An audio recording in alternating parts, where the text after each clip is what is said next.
Hi to everyone. In this video, I'm going to explain you the concept of JK flip-flop. In the previous video, I explained what is meant by JK flip-flop and what are the types available in flip-flops. And in the previous video, I explained the working principle of SR flip-flop. If you want to know that means, I will put the link in my comment section. You can utilize it. So in this video, I'm going to explain you what is JK flip-flop. JK flip-flop is nothing but the combination of SR flip-flop and two NAND gates. So SR flip-flop is embedded inside it to frame the JK flip-flop. I already told you both latch as well as flip-flop can store information in a 1-bit manner, either it should be 1 or 0. The major difference between latch and flip-flop is in latch it does not depends on the clock trigger pulse, whereas in flip-flop it can depends on the clock trigger pulse. Both the things can store the information in a 1-bit manner, either it should be 1 or 0. So in this video I can explain what is the working principle of JK flip-flop. So this is circuit diagram of JK flip-flop, and I already told you that Q of t is nothing but the present state output of the given input combination JK, and Q of t plus 1 is nothing but the next state output combination for the given input combination J and K. So before going to frame the truth table for the given circuit diagram, I try to explain the working of this circuit. So Q of t is nothing but the present state output. So whenever Q of t it is 0, whenever the JK input is 0 0, Q of t plus 1, that is the next state output, simply follow Q of t. There is no change in Q of t plus 1 whenever the input combination 0 and 0. Here also whenever Q of t it is 1 in this input combination and 0 and 0, Q of t plus 1, simply follow Q of t. Q of t value is 1, so the 1 is resemble here also.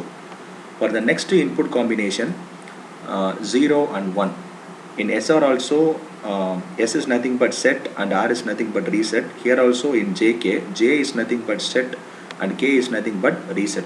So here reset condition occurs, the input is 0 and 1, and at this reset state condition, the Q of t value is 0 means Q of t plus value is also 0. For 0 and 1 and Q of t value is 1 means, but Q of t plus 1 value is 0. It does not follow Q of t whenever the input combination is 0 1 1. So it simply reset to 0. So the third input combination is nothing but 1 and 0. I already told you J is nothing but set state and K is nothing but reset state. So whenever set state occur in the input, the Q of t plus 1 doesn't follow Q of t, whatever may be the value. Q of t must be 0 or 1. It's simply set to 1. So Q of t value is 0 for this input combination. It can set to 1. Here also Q of t value is 1. It can set to 1. And the final one is the input combination is 1 and 1. Q of t does not follow Q of t. It can complement the Q of t. That is, in this input combination, Q of t value is 0 means it can complement that Q of t. 0, the Q of t plus 1 value is 1. Whenever in this input combination, when Q of t value is 1 means automatically complement is the output of Q of t plus 1, so it can change to 0. There is a major difference between SR and JK flip-flop only at this input combination. For the remaining 3 input combination, both the circuits can produce the same output, whereas the input combination 1 1 occurs. There is a major difference occur between SR and JK. In SR, undetermined output is obtained at the Q of t plus 1, whereas here in JK flip-flop, for this input combination, complement of Q of t is the output obtained at Q of t plus 1. So from this working principle, I am going to frame the characteristic table or a truth table. Whenever JK is 0 0, Q of t plus 1, simply follow Q of t. There is no change in the output of Q of t plus 1. Whenever JK is 0 1, this is the reset condition. So automatically Q of t plus 1 value go to 0. It does not follow Q of t. Q of t may be either 0 or 1. Whatever may be, Q of t plus 1 simply reset to 0. Whenever JK value is 1 0, J is nothing but set, K is nothing but reset.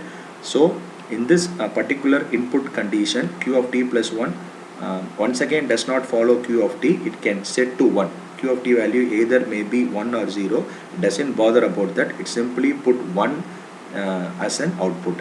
And the last combination is 1 1. I already told you in this input combination Q of t plus 1, produce the complement output, that is q of t value is nothing but q bar of t. Whenever q of t value is 0 at this input combination, q of t plus 1 produce 1. Whenever at this input combination q of t value is 1 means q of t plus 1 produce 0.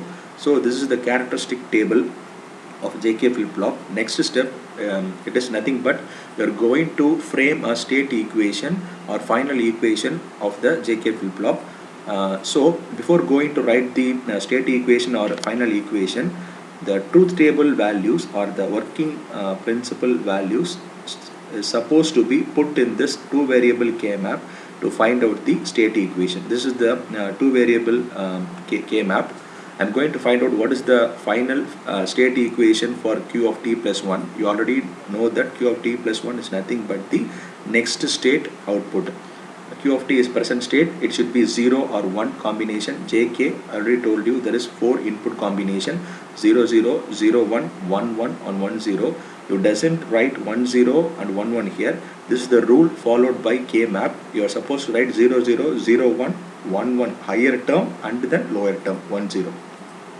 How I am supposed to put 1 in this row and column means for q of t value is 0 and jk value is 1 1. See in this particular table, when q of 2 value is 0 and jk value is 1 means I am supposed to put 1 in that particular box. And whenever q of t value is 0 and jk value is 1 0, I am supposed to obtain a value 1. So I am supposed to put that value in that particular box. So the combination is 0 1 0 0 1 1. So here for 0 1 1 I put 1 and 0 1 0 I put 1. Similarly I put 1 and 1 in this boxes also. I am going, this is similar to a dice. If I fold it here means then both the sides can make a pair. If I am fold here means then these things can make a pair. So I am supposed to make a pair and also another pair. So I am supposed to get two pairs here. So I am going to frame the equation for the first pair and the second pair. I am supposed to add both the pair values and finally I have to frame the state equation. So for this first pair, q of t is 0 1 1 and q of t is 0 1 0. Here q of t is 0 0, so I put q bar of t. For 0 I put bar and for 1 1 I doesn't put any bar. For here I am getting the same value 1 and 1, that's why I put j. Here I doesn't put k. Why? Because means the values are 1 and 0, both are different. So the value obtained for this pair is q bar of t, q bar of j, and I'm going to find out the value for the second pair. Q of t is 1 and jk value is 0 0 1 1 0. I'm going to write the equation for the second pair. Q of t is, both the values are same, that's why I put q of t. And here I doesn't consider j. Why? Because means the values are 0 and 1, both the things are different. I'm supposed to write k bar. Why? Because means both the values are same and it is 0, that's why I'm putting put k bar. After writing this equation for the first pair and the second pair, I am going to sum up these two values and find out the final state equation. From these values, I am going to frame the final state equation for the JK flip-flop is q of t plus 1. It is equal to j q bar of t plus k bar q of t. So this is the final state equation of our JK flip-flop circuit. Thank you.